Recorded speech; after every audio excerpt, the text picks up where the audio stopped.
Before the thunder spoke, before the wind knew its name, the earth was whole.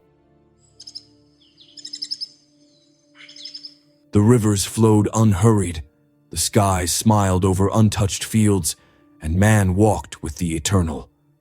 All obeyed. All answered the Creator in harmony.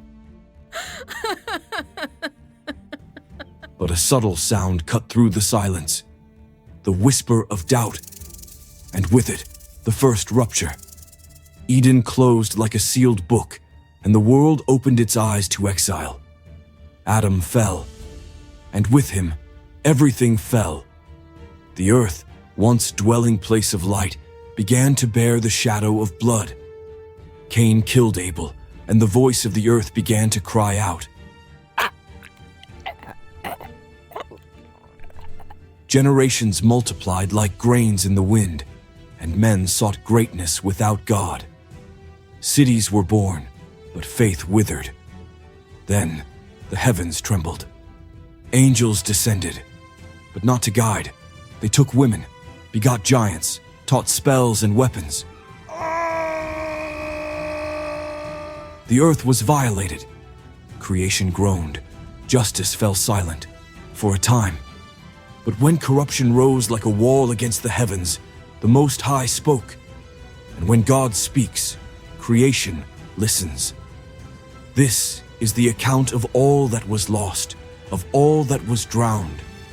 This is the story of a world that dared to defy heaven and heard the answer in the waters.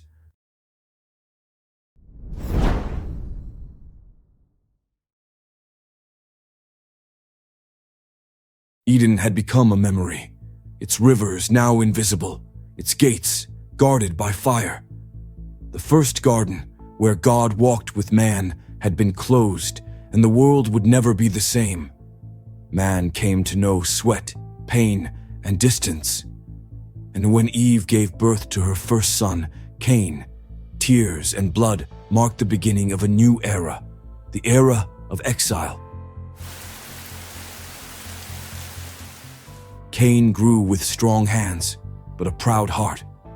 Abel, his brother, was a shepherd and peaceful. One day, both offered their sacrifices to the Lord, the lamb and the fruit of the ground. God looked with favor on Abel, and Cain could not bear it.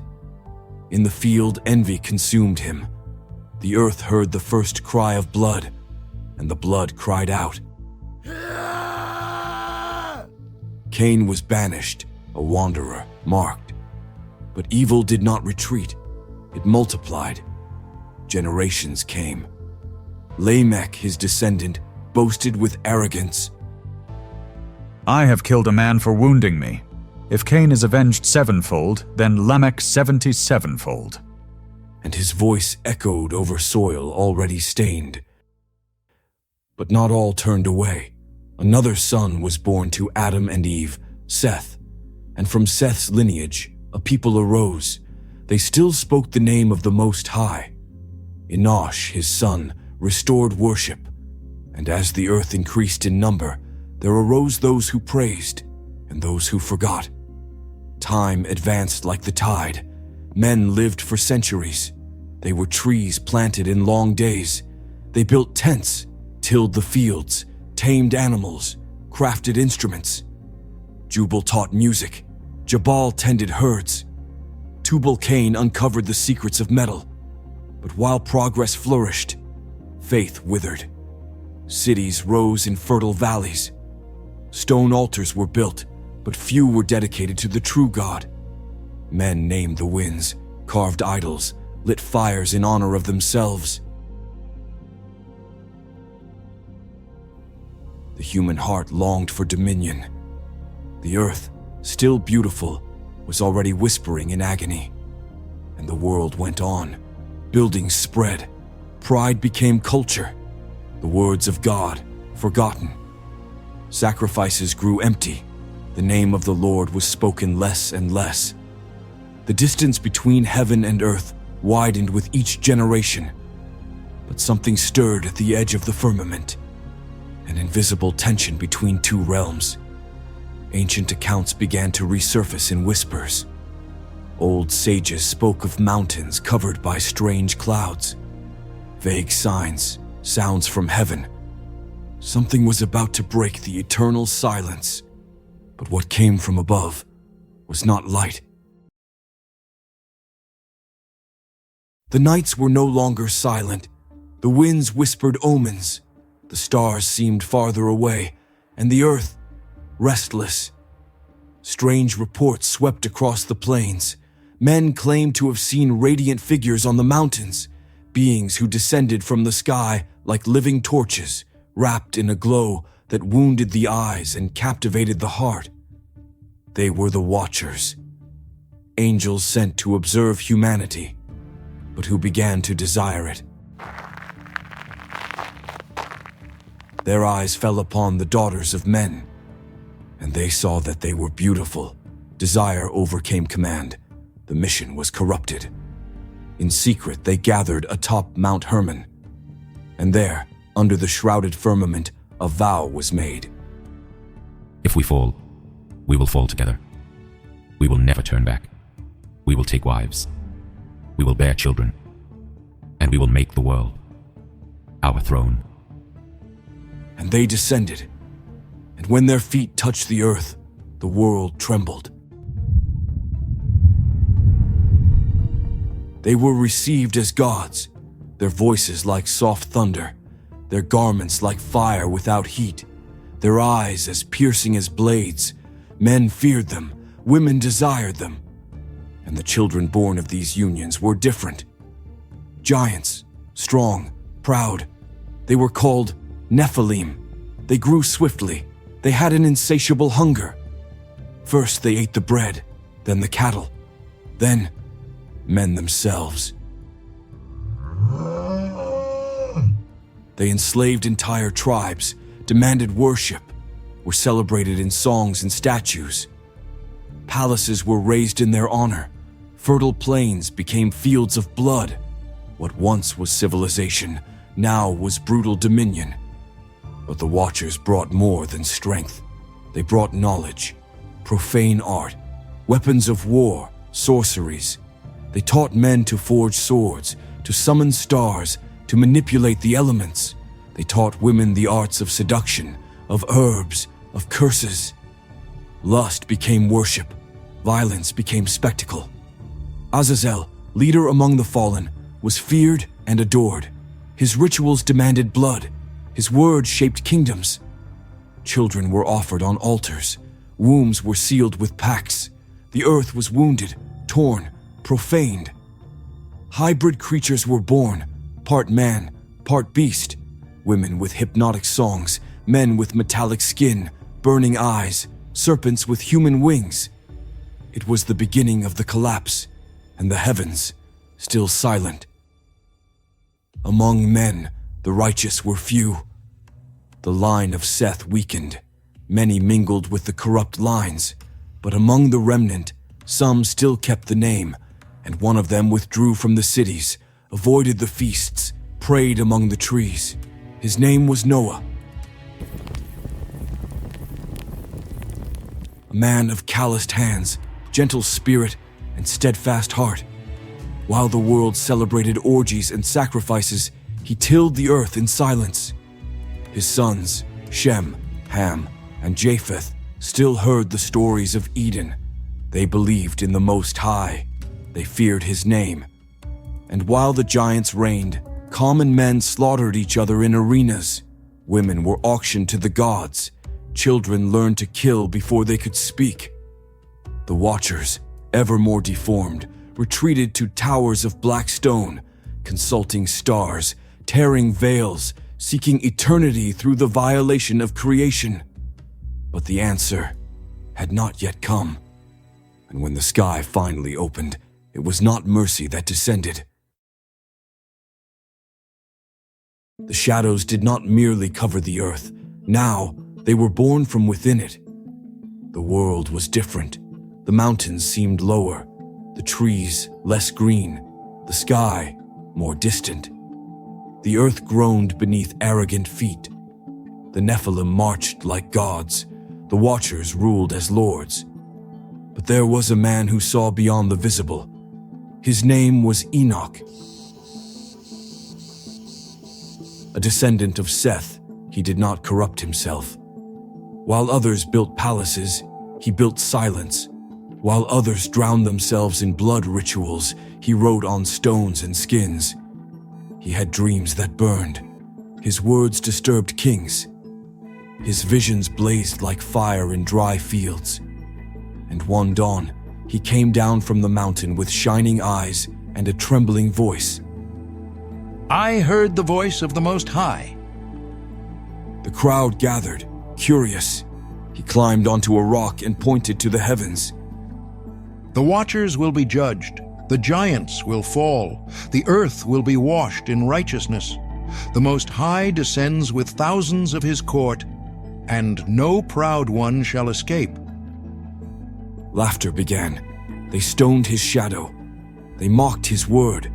But he did not back down, and he cried out, Azazel, your dwelling shall be in darkness. Your children will be destroyed, and the ark has already been commanded. And in that instant, the sky trembled. Lightning split the blue like celestial spears. The clouds swirled like a living whirlwind. The earth fell silent for a moment, and an inexplicable wind surrounded Enoch. His hair floated, his robe shone, his eyes did not blink, and without noise, without pain, without death, Enoch was taken. His body rose into the heavens before all. Some fell to their knees, others fled screaming, and many were silent. But the world did not surrender. Azazel, enraged, bellowed in his temples. The Nephilim tore animals apart in honor of their fathers. The cities intensified their sacrifices. The orgies became mandatory feasts. The voice of heaven had sounded, but the ears were deaf. It was then that God spoke to a man who tilled the land in silence, Noah. In the darkness of a moonless night, the wind ceased and the presence was felt. Deep in his spirit, the Most High spoke like thunder in a whisper. The end of all flesh has come before me. The earth is filled with violence. Make for yourself an ark. Noah fell with his face to the ground. His hands trembled. The earth seemed too small to hold the weight of that command. But the voice continued. You shall measure the wood. You shall seal the planks. I will establish my covenant with you. And the work began. The axe rang out among valleys that had never heard rain. The wood was cut. Beam by beam, the skeleton of hope was raised. The animals watched from a distance. The cities mocked. Look at the madman! Where is the prophet's flood? But Noah continued. Each hammer blow was a sermon, each plank a warning. Meanwhile, the watchers plunged ever deeper into abysses of sorcery. They tore celestial veils, they summoned shadows, they mixed the blood of animals with men. They created creatures that did not belong to creation. The very stars seemed to flicker in agony. And then, the signs came. The moon darkened. The winds blew in opposite directions. The beasts abandoned their dens. The fruits withered on green branches. The earth no longer absorbed the blood. And in the sky, a deafening silence. And on a morning when the air seemed twice as heavy, the ark was ready. The sky darkened like never before. The animals came two by two, guided by a divine instinct. Lions beside lambs, eagles with doves, an impossible procession, walking into salvation. Noah called his family. One by one they entered. At last, he looked back.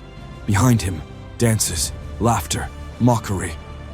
And then, the door closed by itself, heavy, irrevocable.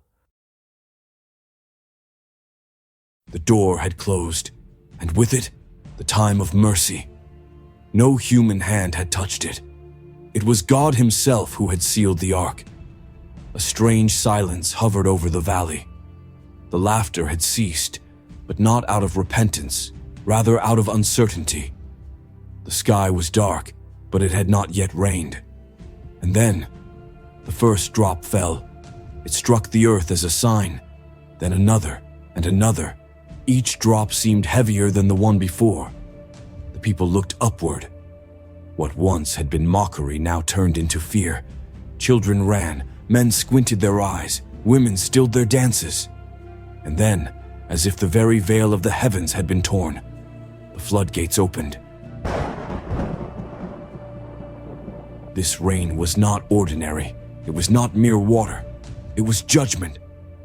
Dense, hot, alive. It fell with fury. Lightning split the firmament into swords of light. The wind roared like a beast unleashed. From the ground, jets of water shot upward like spears. It was as if the earth was giving back everything it had absorbed. Blood, blasphemy, arrogance. Inside the ark, Noah prayed in silence. The wood groaned. The animals were restless, roaring, bellowing, huddling together in their compartments. His sons watched with wide eyes. Japheth gripped Ham's arm. Shem whispered a prayer. Noah murmured, "Lord, may your hand uphold this house." And the Most High upheld it. Outside, the world collapsed. Houses crumbled like clay. The towers of the Nephilim fell one by one. The palaces of the Watchers cracked like thin glass. Men ran to the ark, shouting, "Noah, open, now we believe." But it was too late. The covenant had already been sealed, and the door, sealed by God, could not be opened. The waters rose with merciless speed. Cities vanished. Entire villages were swallowed. Fields turned into lakes. Idols floated like rotten wood. Temples sank. Blood altars were now covered by waves, and the Watchers felt the heavens against them. The Nephilim tried to resist. With blows they struck the ground. They roared, cursed. One of them shouted, We are eternal. and then a colossal wave covered him completely. His voice was drowned, his name forgotten. The hybrid creatures born of darkness screamed like cornered beasts. But the waters did not forgive. From the heights of heaven, the angels watched. Michael received the order to act. He descended like a living storm. Sword in flames, eyes like lightning. With him, a host of celestial warriors. The chains were cast, the Watchers were bound. Their cries echoed through the depths. One by one, they were hurled into the abyss, where eternal darkness awaited them. Inside the ark, time seemed to have stopped. The sound of the rain was constant. The rocking of the vessel was violent, yet steady. Noah looked at his sons and said, God has fulfilled his word. Outside, only destruction. Mountains began to vanish under the mantle of the waters. Mount Sinai, submerged. Mount Hermon, swallowed. Every memory of the rebellion, erased. The forests no longer existed. The wild beasts lay silent. The men, silenced. Creation was once again empty, covered by the waters of judgment. But in the midst of that chaos, an ark floated, solemn, immense, sustained by the promise. It was like a lone sail between two worlds, the one that had been and the one yet to come. A living house surrounded by death, a temple upon the waters, and God had not forgotten them. But what would rise from the waters was not yet redemption. It was only the beginning of silence. The waters receded. The roar of divine fury now gave way to a reverent silence. The sky slowly opened, like an eyelid awakening. And through the still dense clouds, a beam of light cut across the firmament. Inside the ark, Noah rose. The heart once tightened now beat with hope. The world still existed. And God had not forgotten. The wind blew differently that morning. The ark came to rest gently upon a mountain. It was Ararat. For the first time since the flood, there was ground beneath their feet. Noah released a dove, and when it returned carrying an olive leaf, they knew life had endured. Judgment had passed. The time of restoration had begun. God spoke to Noah. Come out of the ark, you and your household, be fruitful, fill the earth. The door, once sealed by the divine hand, now opened. The animals came out in pairs, in an almost sacred silence. The sons of Noah beheld a cleansed, silent world, like a blank page before eternity. And Noah built an altar. With stones and wood, he offered a sacrifice to the Most High. The smoke rose, and with it, the gratitude of all creation. God inclined himself and promised, Never again will I destroy all flesh. As long as the earth remains, seed time and harvest shall endure. And then, in the sky, appeared the first rainbow. Shimmering, glorious, it sealed the covenant between the Creator and mankind, an eternal sign between judgment and mercy. To conclude, reflect. The world was reborn. Noah's footsteps marked the damp soil of a purified planet. Between stones still wet, life began to sprout. But in the sky, the rainbow remained, an eternal reminder that judgment may pass, but the heart of man still needs to be restored.